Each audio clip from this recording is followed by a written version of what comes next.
حضرت سید عبد القادر جیلانی رحمۃ اللہ علیہ، جو کہ غوث الاعظم اور تاج العارفین کے لقب سے مشہور ہیں، آپ امت مسلمہ کے عظیم مصلح اور محسن ہیں۔ آپ ہی کی جد و جہد کے نتیجے میں گمراہی کے اندھیرے چھٹ گئے اور ہزاروں کی تعداد میں لوگوں نے ہدایت پائی۔ مسلمانوں کو عقائد کی خرابیوں اور بدعملی سے نجات دلانے اور دین کو سربلند کرنے کے لیے آپ نے جو کردار ادا کیا وہ رہتی دنیا تک یاد رکھا جائے گا۔ آپ کا نام عبد القادر جبکہ آپ کا لقب محی الدین ہے۔ آپ رحمۃ اللہ علیہ کی پیدائش گیلان کی ایک بستی میں عمل میں آئی۔ گیلان جو کہ ایران میں بحیر خزر کے جنوبی ساحل پر واقع ہے۔ حضرت شیخ عبد القادر جیلانی نے اس دور میں اس دنیا میں قدم رکھا جب یورپ کی عیسائی حکومتیں مسلمانوں کے اقتدار کو ختم کرنے کے در پہ تھیں۔ خود مسلمانوں کا یہ حال تھا کہ دین میں نئی باتوں کو رواج دینے کا چلن عام تھا اور بے یقینی اور بدعملی نے انہیں اپنے مضبوط شکنجے میں جگڑ لیا تھا۔ جب مشیت الہی نے یہ ارادہ کیا کہ مسلمانوں کو ان کا بھولا ہوا سبق یاد دلانے اور انہیں فکری اور عملی اعتبار سے ایک بار پھر بلندیوں پر فائز کیا جائے، تو اس سلسلے میں قدرت نے تاج العارفین حضرت شیخ عبد القادر جیلانی رحمۃ اللہ علیہ کی صورت میں امت مسلمہ کو ایک عظیم رہنما عطا فرمایا۔ آپ کی آمد کی خبر حضرت جنید بغدادی نے بہت پہلے دے دی تھی۔ آپ اکثر فرماتے تھے کہ مجھے غیب سے اشارہ ہوا ہے کہ 5ویں صدی ہجری کے آخر میں ایک عظیم بزرگ تشریف لائیں گے۔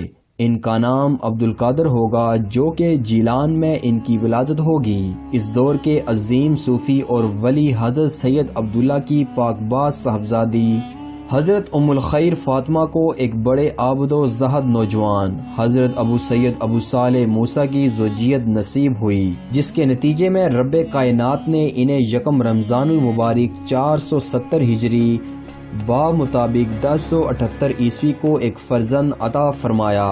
حضرت ابو صالح موسیٰ اور حضرت ام الخیر فاطمہ نے اپنے اس بیٹے کا نام عبد القادر رکھا۔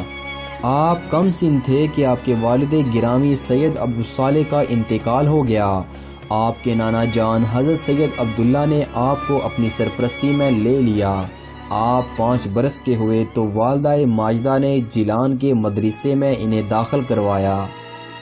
ابھی آپ مدرسے میں زیر تعلیم تھے کہ آپ کے نانا کا بھی انتقال ہو گیا، چنانچہ آپ اور آپ کے چھوٹے بھائی کی پرورش کی تمام تر ذمہ داری آپ کی والدہ محترم پر آ پڑی، جنہوں نے یہ فریضہ بڑی محنت سے ادا فرمایا۔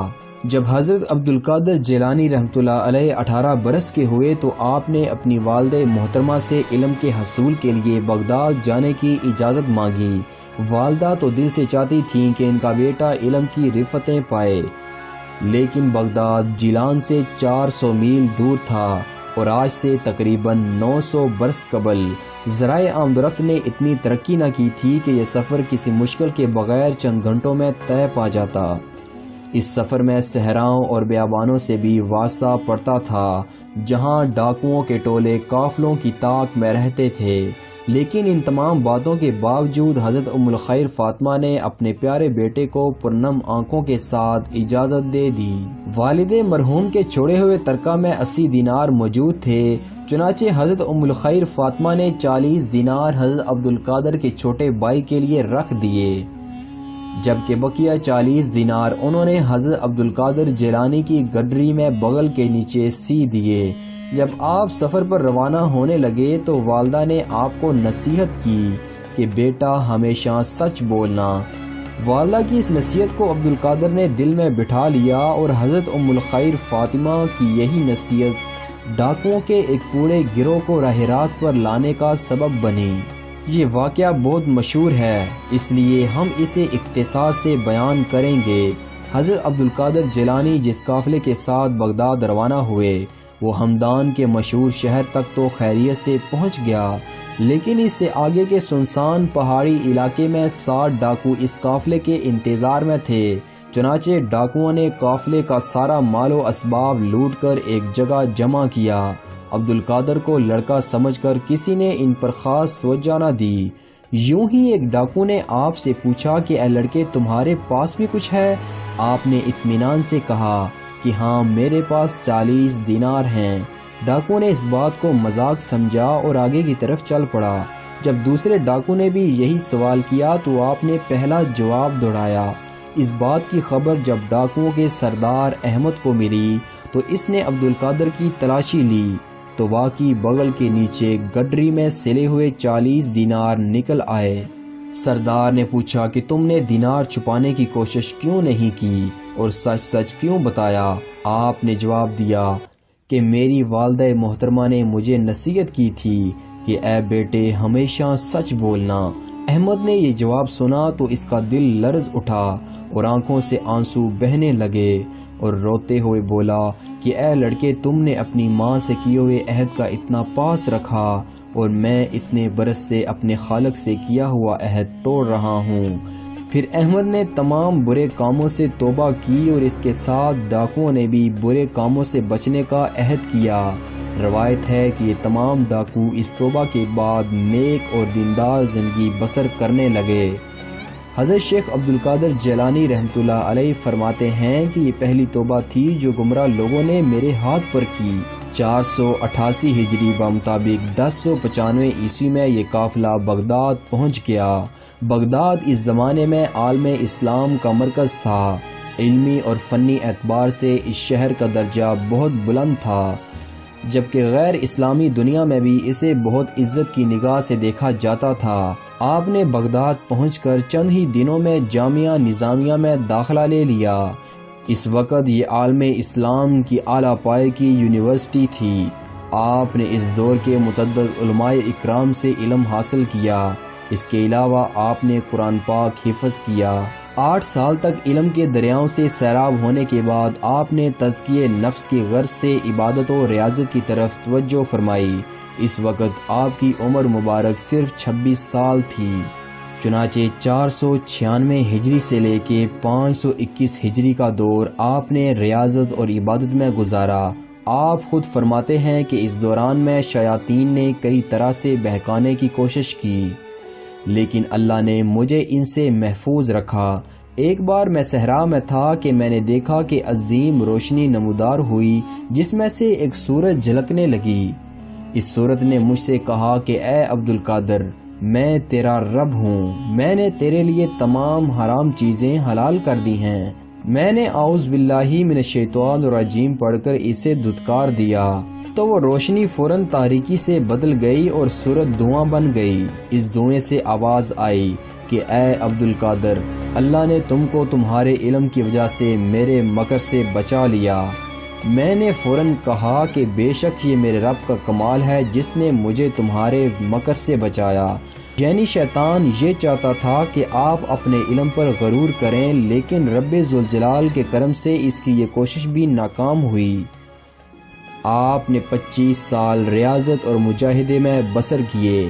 پھر آپ حضرت قاضی ابو سعید مبارک کی خدمت میں حاضر ہوئے اور بیعت کر کے ان کے حلقے میں شامل ہو گئے۔